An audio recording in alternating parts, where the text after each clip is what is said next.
नमस्कार आमी मधुमिता महामानवेर सागरश्री এই চ্যানেলে আপনাদের সকলকে স্বাগত। আশা করি সকলে ভালো আছেন।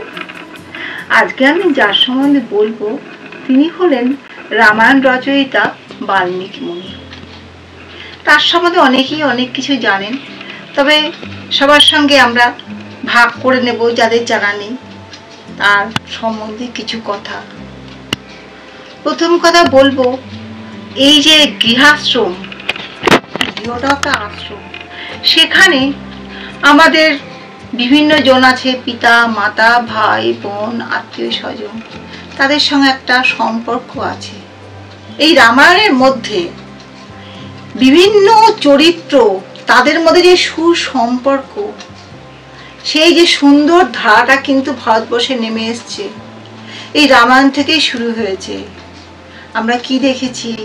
রামের সঙ্গে লক্ষণের অসাধারণ মিষ্টি সুন্দর সম্পর্ক, তার দাদার স্ত্রী মানে লক্ষণের দাদার স্ত্রীর সঙ্গে তার সুন্দর সম্পর্ক, যেন মাতা সন্তানের সম্পর্ক। তারপরে দশরথের সঙ্গে তার সন্তানদের সঙ্গে সম্পর্ক, মাতা কৌশল্যা, কৈকেয়ী, সুমিত্রা, এদের মধ্যে যে অসাধারণ ভাব এবং একে অপরের সন্তানকে নিজ সন্তান বলে পালন করেছে, সেটা আমরা ভালো করে রামায়ণে দেখি। অর্থাৎ এই রামায়ণ থেকে আমাদের শেখার অনেক কিছু আছে। সুমিত্রা, যার চরিত্র অসাধারণ, তার দুই ছেলে লক্ষণ এবং শত্রুঘ্ন, তাদের তিনি উপদেশ দিয়েছেন যে তার দাদাদের শুধু শ্রদ্ধা নয়, যত্ন করতে। সুমিত্রা লক্ষণকে বলেছিলেন সবসময় রামকে যত্ন করবে, শ্রদ্ধা করবে, তার সেবা করবে। আর শত্রুঘ্নকে বলেছেন তিনি ভরতকে সেবা শুশ্রূষা করবে, ভক্তি করবে। হ্যাঁ, সবাইকেই করবে, বিশেষভাবে তিনি বলে দিয়েছেন যাতে তাদের সেবা হয়। অর্থাৎ এমন একজন মহিষী নারী সুমিত্রা, যিনি নিজের দুই সন্তান, তারাও তো রাজপুত্র, কিন্তু তিনি কি শিক্ষা দিয়েছেন? যে দাদাদের শ্রদ্ধা, যত্ন, সেবা করতে। এখানে আমরা সুমিত্রার বিশাল একটা পরিচয় পাই। তার স্যাক্রিফাইস, তার মহানুভবতা, তার ভালোবাসা সত্যি আমাদের অনুকরণীয়। তাহলে আমরা রামায়ণের মধ্যে বিভিন্ন চরিত্র শুধু পাই না, বিভিন্ন সম্পর্ক পাই, একে অপরকে ভালোবাসা, এটাই কিন্তু শিখিয়েছে রামায়ণের মধ্যে। তা কিন্তু এই রামায়ণ যেমন শিখিয়েছেন, তেমনি রামায়ণের মধ্যেও অনেক অসৎ চরিত্র আমরা দেখি। কিন্তু এই রামায়ণ রচয়িতা যিনি বাল্মীকি, তার সম্বন্ধে আমরা জানতে গেলে দেখতে পাবো যে একজন ভয়ঙ্কর দস্যু কিভাবে একজন মহান একজন ঋষিতে পরিণত হয়েছে, সেই ঘটনা আমাদের শিক্ষা দেয়, আমাদেরকে নিজেদের উন্নতি করাতে এবং অসম্ভব কিভাবে সম্ভব হয় সেটাতে। সেই বাল্মীকি কিভাবে হলেন রত্নাকর দস্যু থেকে, সেই ঘটনাটা আজকে বলব। প্রাচীনকালে সুমতি নামে এক ব্রাহ্মণ ছিলেন। পূজা অর্চনা করেই তার জীবিকা নির্বাহ হতো। তার সন্তান ছিলেন এবং তার স্ত্রী ছিলেন, তাদের এইভাবেই তিনি খাওয়াতেন। এই সুমতি যে গ্রামে থাকতেন, সেই গ্রামে হঠাৎ করে মড়ক লাগে, দুর্ভিক্ষে। তখন তিনি গ্রাম ছেড়ে ঘুরতে ঘুরতে ওরা কোথাও যখন জায়গা পাচ্ছেন না, অবশেষে তিনি এক জঙ্গলে আশ্রয় নিলেন। কিন্তু নানারকমভাবে কিভাবে সন্তানকে খাওয়াবেন, কিভাবে স্ত্রীকে খাওয়াবেন, এই চিন্তা করতে করতে তিনি অসুস্থ হয়ে পড়েন। কি করে সংসার চলবে? তার ছেলে ছিল রত্নাকর। এই রত্নাকরের স্বভাব ছিল খুব উগ্র প্রকৃতির, বাবার মতন ব্রাহ্মণ স্বভাবের তার একেবারেই অভ্যস্ত ছিলেন না। তিনি সবার সঙ্গে খারাপ ব্যবহার করা, পড়াশোনা না করা, বিদ্যা বলে তার কিচ্ছু ছিল না। কিন্তু বাবা যখন অসুস্থ হয়ে পড়লেন, সংসারটা চলবে কি করে, খেতে হবে তো।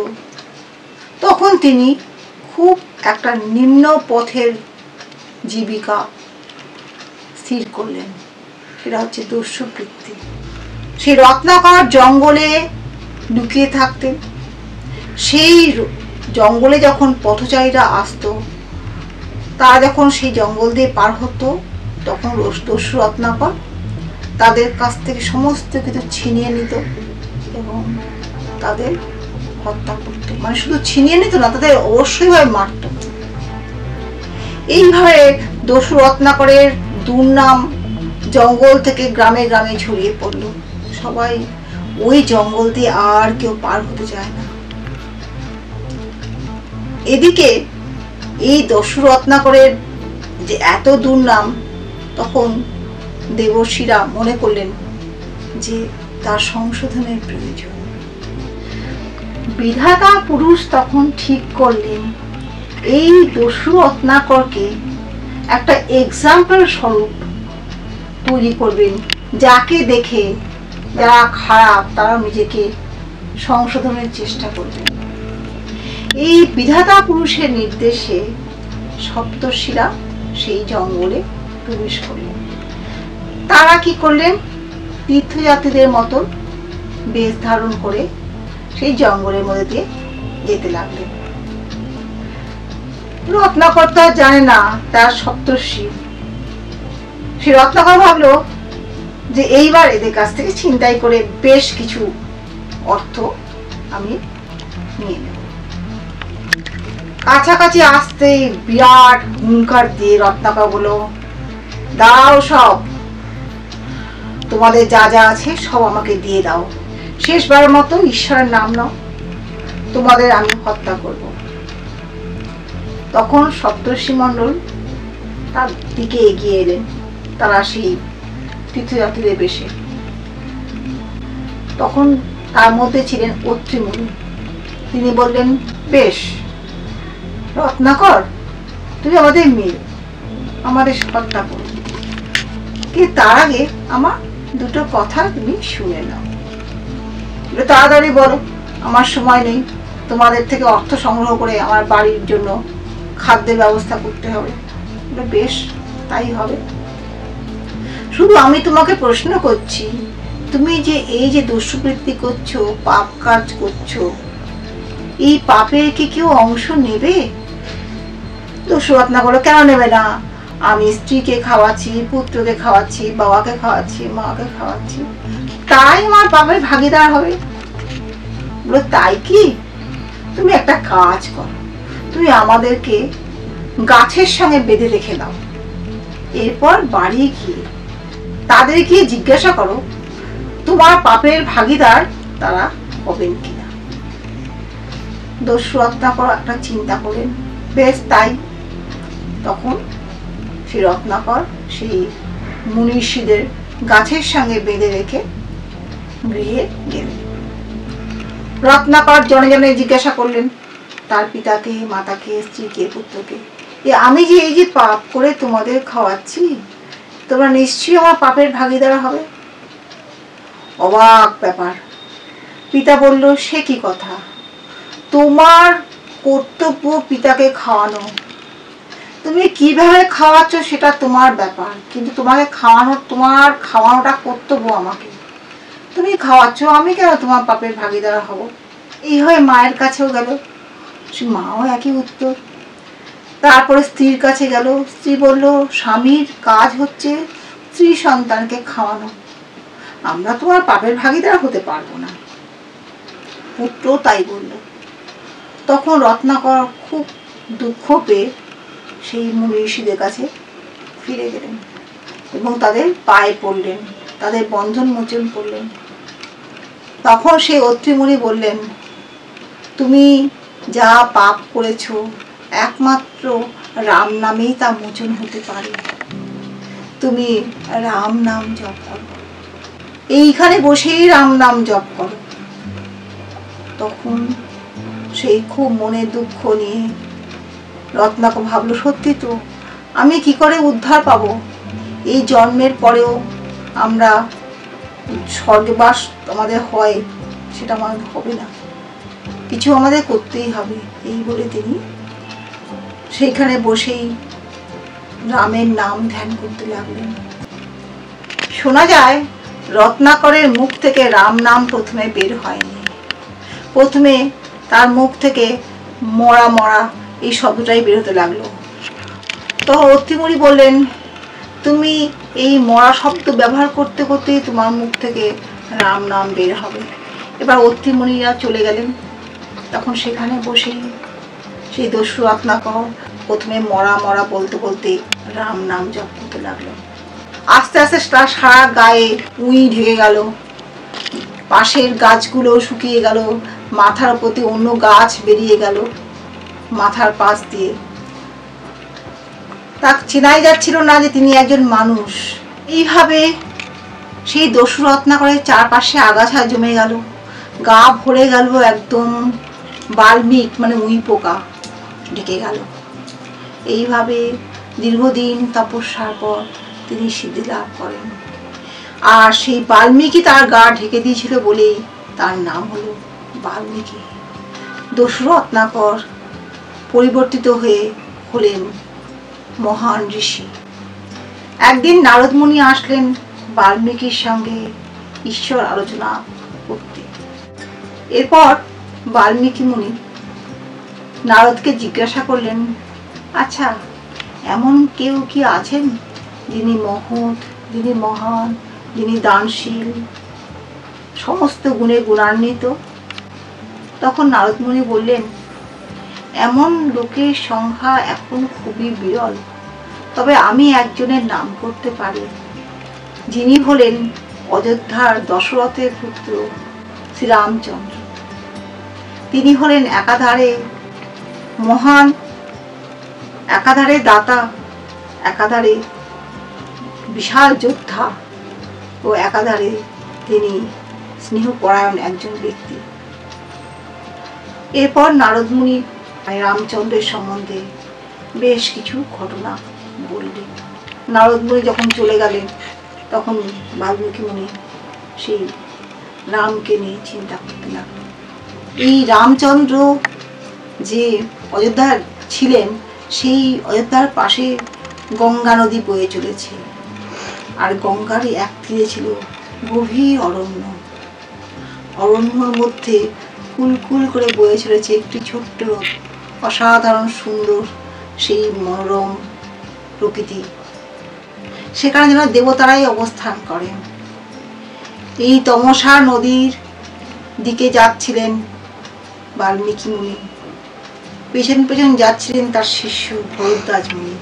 বাল্মীকি মুনি যখন নদীর দিকে যাচ্ছিলেন তখন তিনি দেখলেন একজোড়া ক্রঞ্চ। এমন সময় একজন ব্যাধ এই পুরুষ কঞ্চকে মানে কঞ্চ বককে তীর দিয়ে বিদ্ধ করল। ছটফট করতে করতে কঞ্চ বক মাটিতে পড়ে গেল।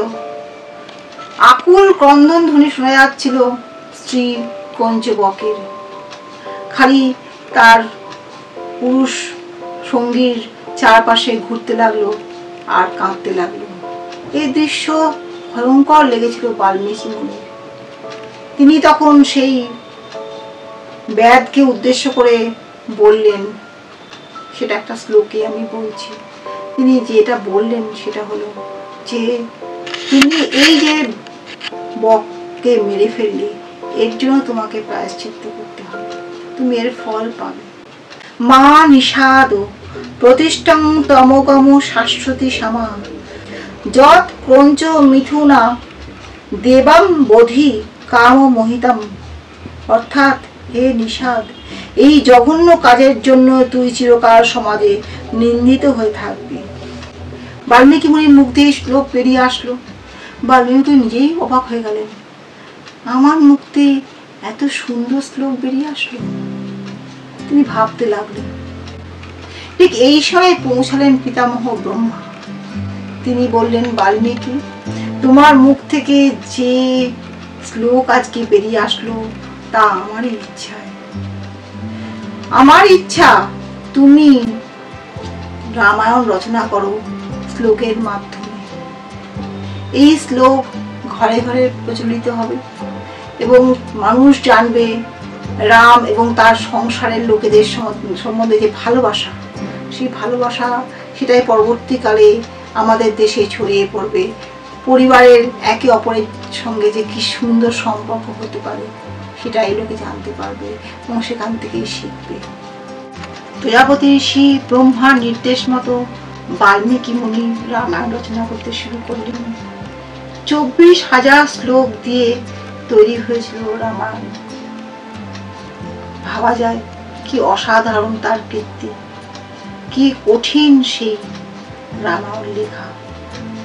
আজও ঘরে ঘরে সেই রামায়ণ আমরা পড়ি, আমরা পুণ্য লাভ করি, আমরা জানতে পারি যে ভারতের ঐতিহ্য। আশ্বিন মাসের পূর্ণিমা তিথিতে বাল্মীকি মুনির জন্ম, একে বাল্মীকি জয়ন্তী বলা হয়।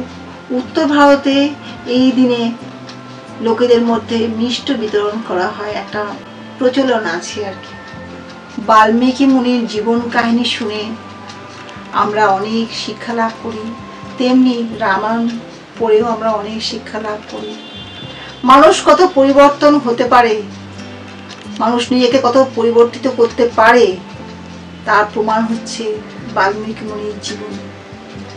আর সেই জীবনী থেকেই আমরা বুঝতে পারি যে আমাদের দেশের মহান ঋষিদের। রামায়ণ থেকে জানতে পারি চরিত্র সম্পর্কে, ভারতের ঐতিহ্য সম্পর্কে। আজকে এখানেই শেষ করছি বাল্মীকির জীবন কাহিনী। নমস্কার, আপনারা সকলে ভালো থাকবেন। আবার আরেকটি পর্বে আপনাদের সঙ্গে দেখা হবে। ভালো থাকবেন। আর যদি ভালো লাগে তাহলে অবশ্যই একটা লাইক দিয়ে দেবেন, আর যদি সাবস্ক্রাইব করা না থাকে সাবস্ক্রাইব করে দেবেন। ভালো থাকুন।